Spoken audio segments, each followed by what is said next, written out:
Cari maklumat dan berita politik yang bebas, kupasan yang tepat, panas.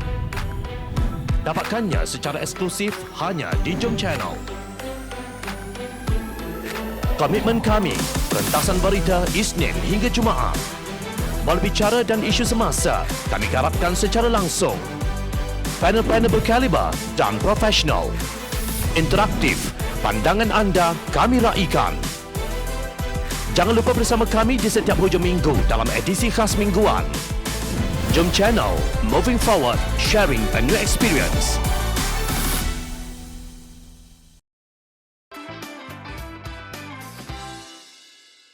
Penjelasan batal ordinan darurat tidak wajar ditangguh.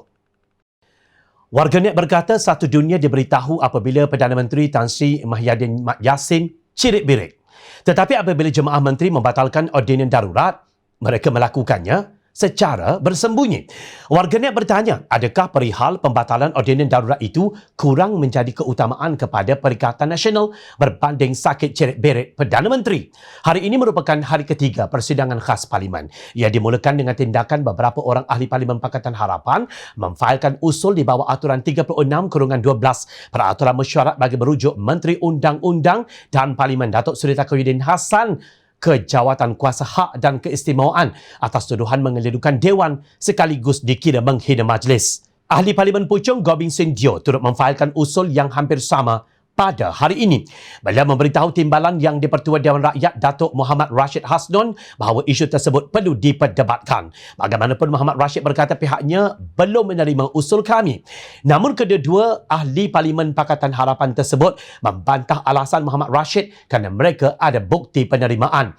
Menurut mereka penjelasan tersebut perlu disegerakan kerana tempoh sidang Parlimen khas atau lebih tepat taklimat khas itu begitu pendek, hanya 5 hari. Hanifah berhujah bahawa timbalan yang di-Pertua dan bukan yang di-Pertua Datuk Azhar Harun yang akan mendengar dan memutuskan usul mereka berdua kerana beliau was actively involved atau terlibat langsung semasa isu yang diumumkan oleh menteri berkenaan dibincangkan di Parlimen. Sekiranya beliau yang memutuskan usul tersebut, kata Hanifah berkemungkinan besar akan wujud bias di pihaknya.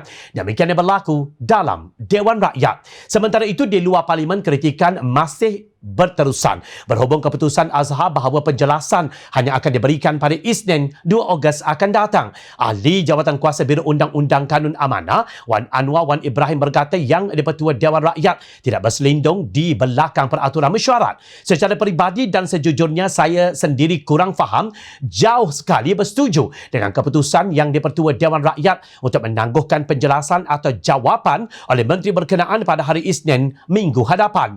Yang di-Pertua Dewan Rakyat kerap kali menegaskan bahawa keputusan beliau tersebut adalah selaras dengan aturan mesyuarat Dewan. Saya berbeza dengan beliau kerana persoalan yang berbangkit adalah persoalan keabsahan undang-undang dan prinsip perlembagaan yang harus diselesaikan terlebih dahulu. Katanya dalam satu kenyataan. Dia berkata keabsahan undang-undang dan prinsip perlembagaan yang harus diselesaikan adalah bagaimana ordinan darurat tersebut boleh dibatalkan pada 21 Julai 2021 yang lalu. Sedangkan kita masih belum dengar sebarang perkenan yang telah dikeluarkan oleh Yang di-Pertuan Agong, apatah lagi tiada juga warta kerajaan yang mengesahkannya. Selain daripada itu, saya turut percaya bahawa jika ketiadaan situasi di atas, maka ordinan darurat tersebut wajib bukan sahaja dibentangkan tetapi juga dibahaskan sebelum diputuskan sama ada untuk diteruskan atau dibatalkan, yang mana tidak juga berlaku. Justru saya melihat bahawa jelas sekali tindakan menteri tersebut adalah bercanggah dengan perkara 150 Perlembagaan Persekutuan, tegasnya. Menurut Anwar, beliau tidak nampak urusan-urusan lain harus didahulukan berbanding penjelasan tersebut kerana jika penjelasan yang bakal diberikan nanti tidak diterima oleh Dewan, maka semua urusan mesyuarat yang telah mendahului akan menjadi akademik dan tidak lagi relevan.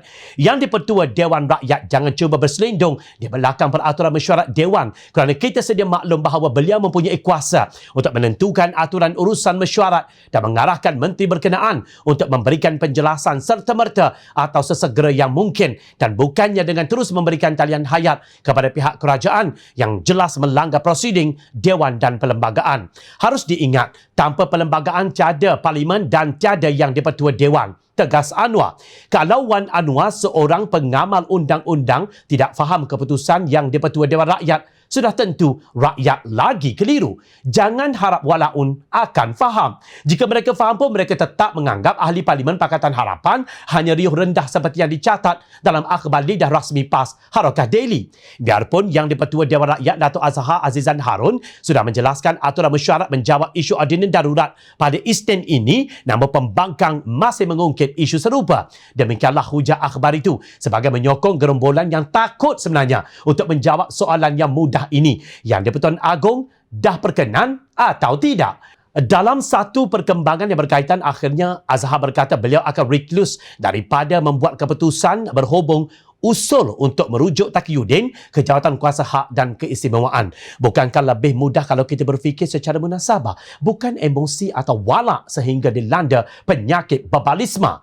Tahukah tuan-tuan, penyakit babalisma ini sangat berbahaya dan boleh menyebabkan pengidapnya mengalami demensia, iaitu penyakit kesihatan mental yang menyebabkan gangguan berfikir dan hilang ingatan. Kita tidak mahu gejala demensia ini menambah lagi masalah negara yang kini belum berupaya menangkis serangan pandemik COVID-19. Ingat, rakyat sentiasa memerhati.